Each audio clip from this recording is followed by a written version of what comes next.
আমাদের সামনে গরু, আমরা গাড়ি টায়ালে বেরোলাম। এই যে আমাদের রমজান ভাই, আমাদের ওস্তাদ, উনি গাড়ি ড্রাইভিং করতেছে, দেখতে পারতেছেন। আমরা আছি সোহেল। দেখেন এখানে অনেক বড় হাট বসেছে, কত বড় একটা হাট। দোনো পাশ দিক দিয়ে গরু, গাড়ি চালানো যাচ্ছে না, খুব কষ্ট করে গাড়ি ড্রাইভিং করা হচ্ছে।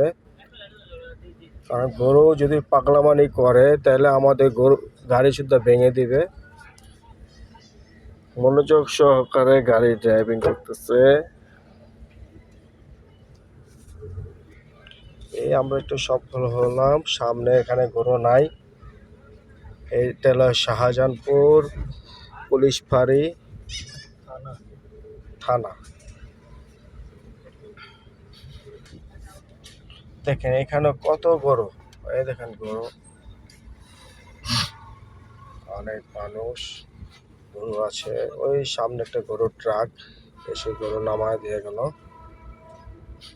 গরু দেখেন কত বড়, বিশাল একটি গরু।